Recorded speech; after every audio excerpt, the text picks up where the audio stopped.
महाभारत का कुछ अनसुनी बातें हैं जो आपको जान लेना चाहिए। आज खाटू श्याम बाबा को कौन नहीं जानता, हारे का सहारा बाबा श्याम हमारा। जी हां, हम बात कर रहे हैं बर्बरीक के। महाभारत में बताया गया है कि घटोत्कच के पुत्र बर्बरीक इतने बलशाली थे कि वह युद्ध में केवल 3 बाण लेकर उतरे थे। श्री कृष्ण को यह पता था कि बर्बरीक अगर युद्ध भूमि में उतरे तो कुछ मिनटों में ही युद्ध खत्म हो जाएगा। ऐसे में उन्हें रोकने के लिए भगवान ने एक ब्राह्मण का वेश धारण कर बर्बरीक से उनका शीश दान में मांग लिया। साथ ही यह वरदान भी दिया कि कलयुग में उन्हें श्याम अर्थात स्वयं श्री कृष्ण के नाम से ही पूजा जाएगा। लेकिन बर्बरीक ने भी श्री कृष्ण के सामने यह इच्छा प्रकट करते हुए कहा कि मैं इस युद्ध का परिणाम देखना चाहता हूं। तब बर्बरीक के धड़ को युद्ध क्षेत्र से दूर रखा गया था और जिस स्थान पर उनका धड़ रखा गया, आज वहां भगवान खाटू श्याम जी का मंदिर मौजूद है। यह मंदिर राजस्थान के सीकर जिले में है और यहां लाखों की संख्या में भक्त खाटू श्याम जी के दर्शन के लिए आते हैं। अब जानिए महाभारत के 5 सच। अगर आप मेरे इस चैनल पे नए हो तो लाइक सब्सक्राइब कर लेना। अब आगे। पहला सच यह है कि भीष्म पितामह प्रतिदिन 10,000 पांडव सैनिकों का वध कर देते थे, वो भी अकेला। अब दूसरा सच यह है कि आज के समय में ऐसा देखा गया है कि महाभारत के युद्ध कुरुक्षेत्र में इतना खून बहा था कि वहां की मिट्टी आज भी लाल दिखती है, जो कि कौरवों और पांडवों सेना के खून से लाल हुआ था। अब सच नंबर 3।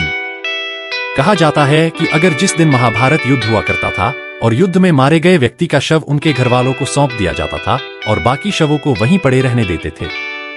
अब सच नंबर 4। महाभारत युद्ध अंत के बाद कहते हैं कि युधिष्ठिर की आज्ञा से कुरुक्षेत्र की भूमि को जलाकर राख कर दिया गया था। अब सच नंबर 5।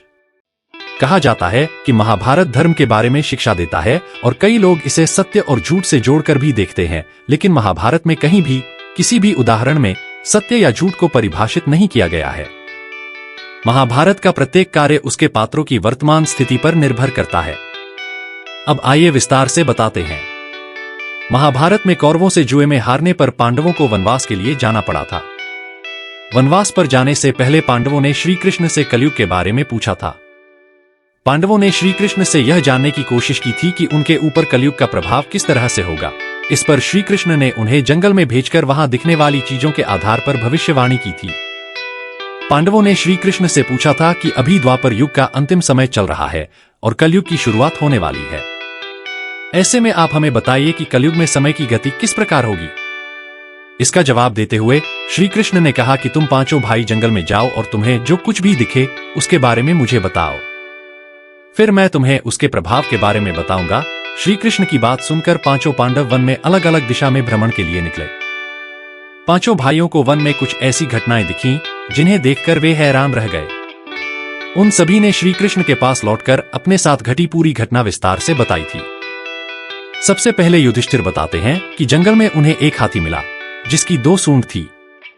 इस पर श्री कृष्ण कहते हैं कि कलयुग में 2 मुखी लोगों का राज्य होगा, जो कहेंगे कुछ और करेंगे कुछ और। ऐसे लोगों के मन में कुछ और होगा और कर्म में कुछ और होगा। इसके बाद अर्जुन को दिखा पक्षी के ऊपर वेद मंत्र लिखा हुआ। तब अर्जुन ने श्री कृष्ण को बताया कि मुझे जंगल में एक ऐसा पक्षी दिखा जिसके पंखों पर वेदों में लिखी हुई बातें और मंत्र लिखे थे और मुर्दे का मांस खा रहा था। अर्जुन की बात का जवाब देते हुए श्री कृष्ण ने कहा कि इसका मतलब यह है, कलयुग में ऐसे लोग होंगे जो बड़े ज्ञान की बात तो करेंगे लेकिन उनका व्यवहार राक्षसी के तरह होगा। ये बड़े पंडित और विद्वान कहलाएंगे, लेकिन ये ऐसे लोग होंगे जो दूसरों के मरने का इंतजार देखेंगे ताकि मृतक की संपत्ति उनके नाम हो जाए। उनकी नजर हमेशा दूसरों के पद और धन पर ही होगी। अब महाबली भीम को दिखाई दिए थे गाय और बछड़ा। फिर भीम श्री कृष्ण को कहते हैं कि उन्होंने एक गाय को अपने ही बछड़े को चाट चाट कर लहूलुहान करते हुए देखा है। भीम की बात सुनकर श्री कृष्ण ने कहा कि कलयुग में मनुष्य अपने बालकों को इतना प्यार करेगा कि अपने विकास का उन बच्चों को अवसर ही नहीं मिलेगा और मोहमाया के कारण ही उनका घर बर्बाद हो जाएगा। श्री कृष्ण उदाहरण देकर समझाते हैं कि यदि किसी का बेटा साधु बनने की राह पर निकल पड़ेगा तो हजारों लोग उसके दर्शन करेंगे और अगर उसका खुद का बेटा ऐसा करेगा तो खूब रोएंगे। इसकी वजह से वे मोहमाया और परिवार में ही बंधे रह जाते हैं और आखिर में वे अनाथ होकर मर जाते हैं। अब भीम के बाद सहदेव का नंबर था। सहदेव ने बताया कि मैंने जंगल में एक कुएं देखा और श्री कृष्ण से कहने लगे, हे पार्थ, आज मैंने 5 से 7 पानी भरे कुओं को देखा जिनके बीच में एक कुआं बिल्कुल खाली पड़ा हुआ था। इस पर श्री कृष्ण कहते हैं कि भविष्य में लोग अपने बेटे या बेटी की शादी में लाखों रुपए खर्च कर देंगे, मौज मदिरा आदि में पैसे उड़ा देंगे, लेकिन दूसरों की सहायता करने या उनका पेट भरने में उनकी कोई दिलचस्पी नहीं होगी। उन्होंने कहा कि इसका मतलब ये है कि भविष्य में खाना तो होगा, लेकिन लोग भूख से मरेंगे। इसके बाद नकुल ने अपना पूरा दृश्य बताया। अब नकुल ने श्री कृष्ण से कहा कि उन्होंने एक बड़ी सी चट्टान को पहाड़ से लुढ़कते हुए देखा, जिसे पेड़ों के तने और चट्टाने भी रोक नहीं पा रहे थे, लेकिन एक छोटे से पौधे से टकराते ही वह रुक जाती है। इस पर श्री कृष्ण कहते हैं कि कलयुग में मनुष्य का जीवन धन या सत्ता में कामयाबी से नहीं रुकेगा, बल्कि भगवान का नाम लेने से ही उसका जीवन सफल हो पाएगा। प्रिय दर्शकों, महाकाव्य महाभारत का एक कथन सही और सत्य है। यदि आप सनातनी हो तो इस वीडियो को शेयर करो और इसी प्रकार के वीडियो देखने के लिए सब्सक्राइब करें।